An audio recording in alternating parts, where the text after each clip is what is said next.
जब भी इन्वेस्टिंग का टॉपिक आता है एक वर्ड बार बार सुनने को मिलता है, डाइवर्सिफिकेशन। लेकिन फर्स्ट टाइम इन्वेस्टर्स के लिए इसका मतलब हमेशा क्लियर नहीं होता। डाइवर्सिफिकेशन सिर्फ ज्यादा प्रोडक्ट्स खरीदना नहीं है, it's about choosing the right mix of assets जो अलग अलग मार्केट कंडीशंस में अलग तरीके से बिहेव करते हैं। निवेश पे चर्चा द डाइवर्सिफिकेशन प्लेबुक के इस एपिसोड में हम बात कर रहे हैं the essentials of diversification, equity, debt and beyond. और हमारे साथ है मिस्टर निर्मित आर्यन, जिनके पास 16 साल से ऊपर का एक्सपीरियंस है फाइनेंशियल मार्केट्स में और जो बिहेवियरल फाइनेंस के एक सीजन्ड ट्रेनर भी हैं। निर्मित का फोकस हमेशा से रहा है कि इन्वेस्टिंग अननेसेसरीली कॉम्प्लिकेट ना हो, सिंपल हो, क्लियर हो और हर इन्वेस्टर के फाइनेंशियल गोल से डायरेक्टली कनेक्टेड हो। आज के एपिसोड में वो शेयर करेंगे कि डाइवर्सिफिकेशन का असली मतलब क्या होता है, पोर्टफोलियोज का स्ट्रक्चर कैसे ड्रिफ्ट कर जाता है और कैसे मल्टी एसेट फंड्स एक डिसिप्लिन्ड और थॉटफुल इन्वेस्टिंग प्रोसेस को सपोर्ट करते हैं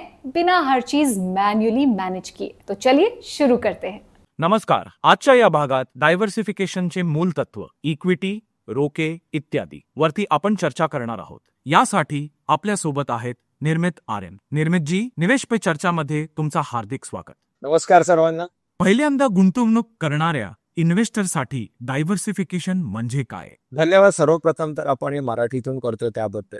सर्वप्रथम तर आपण हे समजून घेऊया की गुंतवणूक किंवा आज आपण हा विषय घेऊन चाललेलो आहोत की गुंतवणूक. सर्वप्रथम गुंतवणूकदार हा एक म्हणतो ना शब्द जेव्हा येतो किंवा आपण जेव्हा स्वतःला संबोधतो आपण गुंतवणूकदार, इथपासून आपण या गोष्टीची सुरुवात करूया की आपण मूलतः आपल्या एक कल्चरनुसार किंवा आपल्या जडणघडणीमध्ये आपण सेवर्स तर असतो, बचत तर आपण करतच असतो. जेव्हा विषय तो गुंतवणुकीचा ना तेव्हा बऱ्याचदा आपला जो ओढा राहिलेला आहे ना हा आपल्या एक कल्चरल अपब्रिंगिंगचा ह्याच्यामध्ये मोठा वाटा असतो. जसं की आपण महाराष्ट्रीयन कम्युनिटीमध्ये जर पाहिलं तर थोडंसं फिक्स आणि ह्यावर आपला जास्त भर असतो, ज्याच्यामध्ये आपण के स्वरूपामध्ये बोलूया. पण हे जी आपली गुंतवणुकीची धोरणं आहेत ह्यामध्ये आपण हे एकदा चेक केलं पाहिजे की हे सर्वप्रथम त्या सगळ्यामध्ये बसतंय. जसं की आपल्या गुंतवणुकीचं मुख्य उद्दिष्ट जे असलं पाहिजे ते असतं आपले फायनान्शियल गोल्स कंप्लीट करणं, आपल्या आयुष्यातली उद्दिष्ट कंप्लीट करणं. आणि त्यामध्ये एक सगळ्यात मोठा जो आपल्याला अडचण किंवा एक हर्डल असतो तो असतो इन्फ्लेशनचा. कुठलीही गुंतवणूक आपण करताना सर्वप्रथम तर निकष ठेवला पाहिजे तो म्हणजे इन्फ्लेशन, जे महागाईला हरवण्याचा. आणि भारतामध्ये एकंदरीत जो महागाईचा दर राहिलेला आहे त्यामध्ये रोखे किंवा आपण म्हणूया फिक्स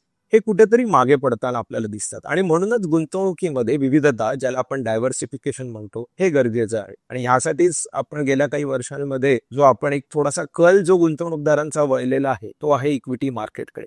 आणि इक्विटी मार्केट किंवा आपण थोडंसं कमोडिटीज त्यामध्ये आपण सोन्याचा पण उल्लेख करू शकतो की ही दोन गुंतवणुकीची माध्यम अशी राहिलेली आहेत की ज्यांनी लॉंग टर्म मध्ये इन्फ्लेशनला बीट केलेलं आहे. आणि म्हणूनच असं म्हटलं जातं की डायव्हर्सिफिकेशन करणं हे फार गरजेचं आहे. आपला पैसा विविध गुंतवणूक प्रकारांमध्ये असणं गरजेचं आहे. आणि त्यामध्ये आपण इक्विटी मार्केट म्हणू शकतो, रोखे किंवा फिक्स अशा स्वरूपाच्या गुंतवणुकीचे प्रकार म्हणू शकतो. आणि तिसरं कमोडिटीज, म्हणजे ज्यामध्ये सोन्यासारखे जे एक पारंपरिक जरी असली तरी ह्याचा पण एक आपल्या गुंतवणुकीमध्ये नक्कीच सहभाग असू शकतो. इक्विटी मार्केट, रोके किंवा सोन्यामध्ये नेमकी किती गुंतवणूक असावी? हा तर एक खरंच खूप छान प्रश्न आहे की गुंतवणूक किती प्रमाणात असावी. पहिलं जर आपण हे ऍक्सेप्ट केलं की मला डायव्हर्सिफिकेशनची गरज आहे, कारण गुंतवणुकीचे हे जे निरनिराळे प्रकार हे आपली निरनिराळ्या उद्दिष्टांसाठी बनलेले आहेत, मग आता येतं त्यांचं प्रमाण. आता याचं खरं उत्तर जर आपण बघायला गेलं तर प्रत्येकाने आपापल्या फायनान्शियल प्लॅनर बरोबर बसून हे केलं पाहिजे, कारण हे प्रमाण हे आपल्या उद्दिष्टांशी मिळतं जुळतं असणं गरजेचं आहे. पण सर्वसाधारणपणे जर आपल्याला हे एक उत्तर या स्वरूपामध्ये जर ह्याकडे आपण बघायला गेलो तर मी सांगेन की प्रत्येकाने आपल्या या क्षेत्राच्या अभ्यासानुसार, म्हणजे अंडरस्टँडिंगनुसार आणि रिस्क घेण्याच्या कॅपॅसिटीनुसार, जोखीमेनुसार हे ठरवणं गरजेचं आहे. जसं की रोखे किंवा आपण म्हणूया फिक्स रिटर्न देणारे जे पण इन्स्ट्रुमेंट आहेत, कंपॅरेटिव्हली ह्याच्यामध्ये रिस्क फॅक्टर किंवा ज्याला आपण म्हणतो ना एक रिस्क ऑफ कॅपिटल हा पार्ट नसतो. अनलेस अँड अंटिल म्हणतो ना आपण एक जर रेटिंग केलेल्या रोख्यांमध्ये जर आपण गुंतवणूक करतोय किंवा रेग्युलेटेड प्रोडक्ट्समध्ये इन्व्हेस्टमेंट करतोय तर तिथे हा प्रॉब्लेम येत नाही. इक्विटी मार्केट किंवा कमोडिटी मार्केट, ज्याला आपण सोनं असं आपण म्हणूया, आणि इक्विटी मार्केटच्या बाबतीत पण जो उल्लेख करायचा झाला तर इथे व्होलॅटिलिटी ही थोडीशी राहणारच आहे. म्हणजे हे गुंतवणूक प्रकार आपल्याला फिक्स इन्स्ट्रुमेंट सारखे एक सरळ रेषेमध्ये परतावा किंवा रिटर्न्स कधीच देणार नाही. तर हे ह्याच्यामध्ये एक नेहमी व्होलॅटिलिटी असणार आहे, म्हणजे याच्यामध्ये उतार चढाव हे असणारच आहे. त्यामुळे सर्वसाधारणपणे एक जो फर्स्ट टाइम इन्व्हेस्टर असतो किंवा जो ज्या माणसाची एक रिस्क घेण्याची ॲबिलिटी नसते, ते थोडेसे ह्याच्यापासून लांब राहण्याचा एक भाग करत असतात. आणि म्हणूनच इथे मी असं सांगेन की एकंदरीत जर इतिहास किंवा आपण एक हिस्टॉरिकल ट्रेंड जर बघितला तर इक्विटी किंवा सोने हे इन बिटवीन किंवा शॉर्ट टर्म मध्ये जरी वर खाली झाले तरी दीर्घकालीन जेव्हा ह्याच्याकडे आपला दृष्टिकोन असतो बघण्याचा, तेव्हा ह्याचे रिटर्न्स हे कम्पॅरेटिव्हली थोडेसे बेटर असतात. त्यामुळे इथे मी असं सांगेन की प्रमाणाचा जो उल्लेख झाला त्यामध्ये आपला जो एक शॉर्ट टर्मचा पैसा असेल हा आपण रोख्यांमध्ये ठेवा, पण आपला जो एक लॉंग टर्मला जो आपल्याला लागणारा पैसा असेल हा साधारण इक्विटी स्वरूपाच्या गुंतवणुकीमध्ये मग भले ते असते तर त्या ठिकाणी असणं हे जास्त. निरनिराळ्या फंडमध्ये गुंतवणूक केली म्हणजेच डायव्हर्सिफिकेशन होतं का? तर हा एक मजेशीर प्रश्न आहे, कारण गेल्या काही वर्षांमध्ये आपल्याकडे सोशल मीडिया किंवा वेगवेगळे इन्व्हेस्टमेंट ऍडवाइस मिळवण्याची माध्यमं ही जी वाढली आहेत ना, ह्याच्यामुळे आपल्याला इन्फॉर्मेशन ओव्हरलोड झालेलं आहे. त्यामुळे प्रत्येकाला हे वाटतं की मी वेगवेगळ्या म्युच्युअल फंडांमध्ये गुंतवणूक करेल किंवा शेअर बाजारामध्ये माणसं वाटतं वेगवेगळ्या कंपन्यांमध्ये गुंतवणूक करणं. सी बघा, एक गोष्ट आपण लक्षात घेणं गरजेचं आहे, एक टॉप डाऊन अप्रोच आपल्या गुंतवणुकीला देणं फार गरजेचं आहे. जसं की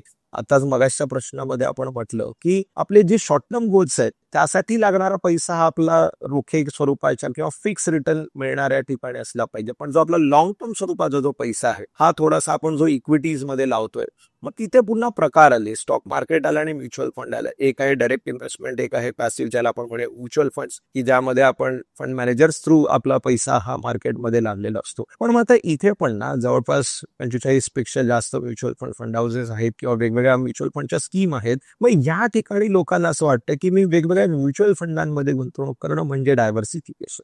एक लक्षात घेऊया आपण की म्युच्युअल फंडांमध्ये पण निरनिराळे प्रकार आहेत. एक सगळ्यात मोठी कॅटेगरी असेल आपण ती म्हणतो equity market, equity mutual fund जे इक्विटी मार्केटमध्ये गुंतवणूक करत आहे. एक कॅटेगरी डेट फंडची जी आहे जे रोखे स्वरूपाच्या ठिकाणी गुंतवणूक करत आहे. आणि तिसरं आपण बघितलं की गोल्ड आहे किंवा इंटरनॅशनल इक्विटीज आहे, अशा ठिकाणी गुंतवणूक करणारे पण म्युच्युअल फंड्स किंवा तशा स्कीम्स आहेत. माझे जर पैसे इक्विटी मार्केटच्याच वेगवेगळ्या म्युच्युअल फंडमध्ये असतील, मग भले ते लार्ज मिड स्मॉल असे ज्या कंपन्यांच्या कॅटेगरी आहेत यानुसार असलेल्या स्कीम मध्ये असतील, तरी मग ते डायव्हर्सिफिकेशन होऊ शकत नाही, कारण अल्टिमेटली तो पैसा पूर्णपणे इक्विटी मार्केटमध्येच जातो आहे. सो इथे एक गोष्ट आपण लक्षात घेणं पाहिजे की जेव्हा आपण वेगवेगळ्या म्युच्युअल फंडांमध्ये पण गुंतवणूक करत असू तर त्याला एक तिथे पण एक आपण क्रायटेरिया ठेवू शकतो की काही रक्कम ही आपली आपण इक्विटी म्युच्युअल फंड्स मध्ये गुंतवू शकतो, काही रक्कम ही आपण डेट फंड्स म्हणजे जिथे आपल्याला एक इक्विटी मार्केटशी संबंध नसलेले थोडक्यात म्युच्युअल फंड की जिथे उतार चढ हा प्रकार नसणारे कुठेतरी व्याजदरांशी मिळते जुळते परतावा मिळण्याची शक्यता असलेले जे फंड्स आहेत. आणि तिसरं आपण म्हणूया गोल्ड किंवा इंटरनॅशनल इक्विटीज जे भारताबाहेरच्या देशांमध्ये पण गुंतवणूक करत असतात, जिथे आपल्याला करन्सीचा पण एक फायदा मिळू शकतो, डिप्रिसिएशन किंवा अप्रिसिएशनचा. हा असे हे फंड्स निवडणं आपण फार स्वागतार्ह आहे, रादर दॅन एकाच कॅटेगरी मधल्या वेगवेगळ्या फंड्समध्ये गुंतवणूक करा. नाहीतर होणार असं की आपण हे का गरजेचं आहे हे पण आपण थोडंसं या ठिकाणी समजून घेऊया. हिस्टॉरिकली आपण जर एकंदरीत ट्रेंड जर पाहिला तर इक्विटी मार्केट आणि सोनं यांचं एक परस्पर विरोधी रिलेशन आहे, ज्याला आपण म्हणतो हे इन्व्हर्सली प्रोपोर्शनल आहे. इक्विटी मार्केटचा जो एकंदरीत ट्रेंड आहे, जेव्हा एक प्रगती किंवा आपण म्हणतो एक जागतिक सर्व देश हे प्रगतीच्या पथ्यावर असतात किंवा एक प्रगतीच्या दिशेने जात असतात, तेव्हा सर्वसाधारणपणे इक्विटी मार्केट आपल्याला चांगलं चालताना दिसतं. म्हणजे अनिश्चितता असते तेव्हा सोन्याचे भाव वाढतात, जी गेली 3-4 वर्ष आपण बघतो आहोत की जेव्हा जिओ पॉलिटिकल युद्ध वगैरे सदृश परिस्थिती असते. आणि म्हणून गुंतवणूक ही एका कॅटेगरीमध्ये असण्याऐवजी मल्टिपल कॅटेगरीज मध्ये असणं हे जास्त गरजेचं असतं. इन्व्हेस्टर्सची गुंतवणूक बहुतेक वेळा त्यांच्या उद्दिष्टांशी जुळत नाही, असं का? कारण गुंतवणूकदारांना स्वतःची उद्दिष्टच बऱ्याचदा माहीत नसतात.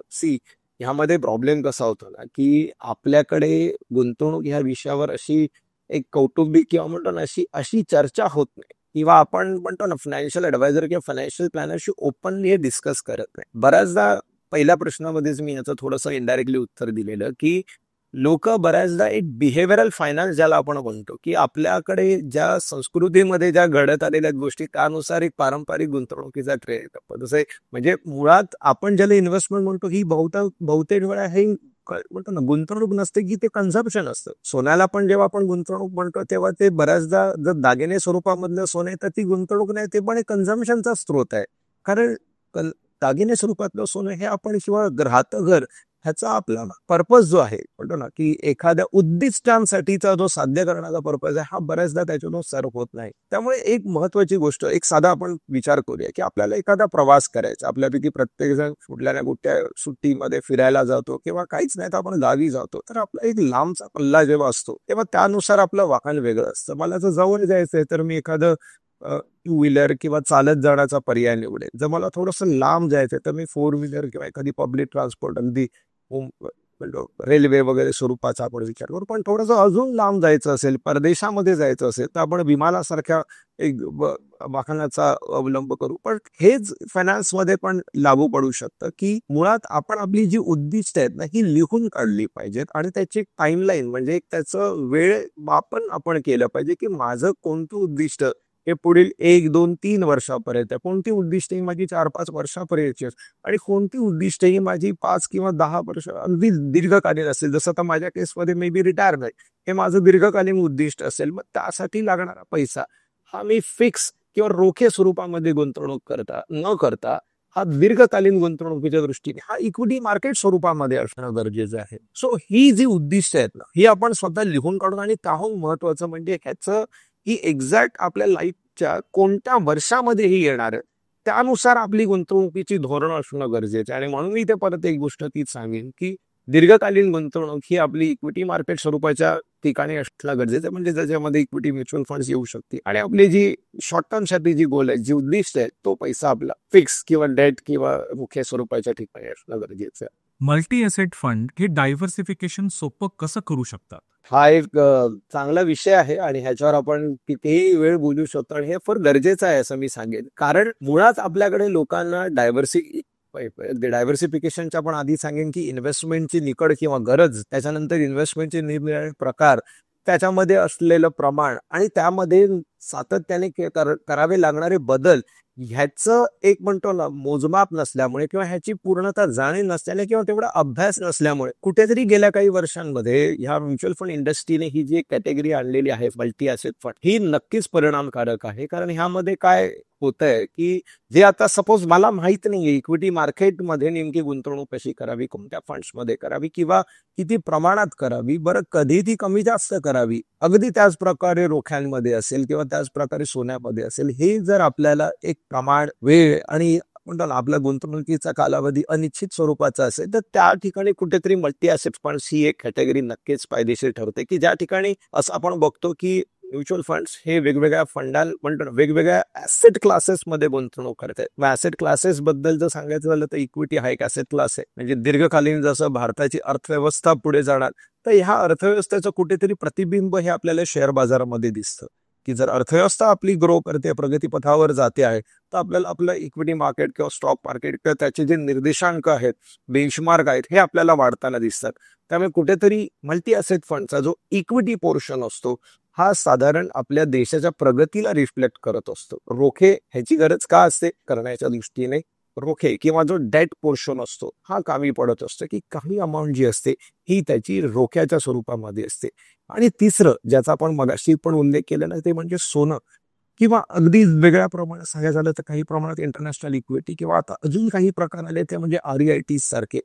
ह्या ठिकाणी पण मल्टी ॲसेट फंड्सना गुंतवणुकीची एक संधी असते किंवा त्यांनी तो स्कोप निवडलेला असतो. त्यामुळे होतं काय की आता आपण एक सुंदरसं समीकरण इथे बघूया की इक्विटी मार्केटने जर अंडर परफॉर्म केलं किंवा थोडंसं पिछाडीवर गेलं तर त्यावेळी आपल्या रोखे हे आपल्या ओव्हरऑल पोर्टफोलिओला धरून ठेवतात, काही प्रमाणात रिटर्न पण ते जनरेट करतात. आणि गोल्ड हे इन्व्हर्सली प्रोपोर्शनल असल्यामुळे पॉझिटिव्ह रिटर्न मिळण्याची तिथे पण शक्यता होते. त्यामुळे एक जो मगासपासून आपण उल्लेख करतोय की ज्या प्रकाराला गुंतवणूकदार थोडासा घाबरून असतो, भयभीत झालेला असतो, ते म्हणजे व्होलॅटिलिटी. म्हणजे मी केलेली गुंतवणूक मला खाली आलेली चालत नाही किंवा आपल्याला आवडत नाही, तर हे कुठेतरी ही जी व्होलॅटिलिटी आहे हे कमी करण्याचं काम हे मल्टी ॲसेट फंडांमधून होत असतं.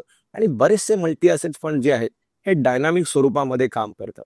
डायनामिक म्हणजेच काय की जेव्हा इक्विटी मार्केट आणि जसं आपण आता एक उल्लेख केला की इक्विटी मार्केट वाढते तेव्हा कुठेतरी इक्विटी मार्केट मधला एक सर्टन पोर्शन ते रोखे किंवा गोल्डमध्ये ट्रान्सफर करताय, किंवा उलटा आपण बघूया की जेव्हा इक्विटी मार्केट खाली येत आहे तर रोखे किंवा सोन्यांमधला जो पोर्शन आहे हा ते इक्विटी मार्केटमध्ये करताय. म्हणजे हे डायनामिक असल्यामुळे कुठेतरी जो एक दीर्घकालीन परतावा जो आहे ना हा पण एक सुनिश्चित ह्या फंडांमार्फत केला जातो. सो ही एक अशी गोष्ट आहे की, कारण तुमचा पहिला प्रश्न हा होता की पहिल्यांदा गुंतवणूक करणाऱ्याने काय करावं.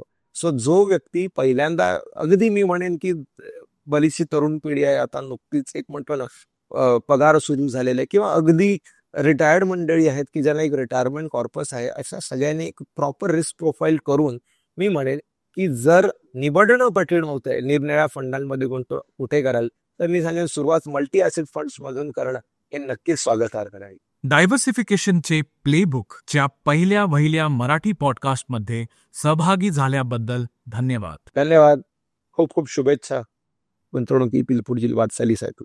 जैसे मिस्टर निर्मित आर्यन ने बताया, डाइवर्सिफिकेशन का मतलब ज्यादा चीजें लेना नहीं है, बल्कि ऐसे एसेट क्लासेस को कंबाइन करना है जो अलग अलग सिचुएशंस में अलग बिहेव करते हैं. इक्विटी, डेट और गोल्ड, इन तीनों का रोल अलग है. जब इनका मिक्स थॉटफुली प्लान किया जाता है, तभी पोर्टफोलियो इन्वेस्टर के लॉन्ग टर्म गोल्स के साथ बेटर अलाइन रह पाता है. इसी अप्रोच को ध्यान में रखकर डिजाइन किया गया है grow multi asset allocation fund. ये इन्वेस्ट करता है इक्विटी, डेट और गोल्ड सिल्वर जैसी कमोडिटीज में एक सिंगल पोर्टफोलियो के थ्रू. फंड का ऑब्जेक्टिव है इन्वेस्टर्स को एक स्ट्रक्चर्ड डाइवर्सिफिकेशन देना, जिसमें हर एसेट को इंडिविजुअली मैनेज करने की जरूरत ना हो. एनएफओ ओपन है 10 से 24 सितंबर 2025 तक. इन्वेस्टमेंट से पहले अपने फाइनेंशियल एडवाइजर से सलाह जरूर ले और सभी स्कीम रिलेटेड डॉक्युमेंट्स ध्यान से पढ़ें. म्युच्युअल फंडाची गुंतवणूक बाजारातील जोखमीच्या अधीन आहे.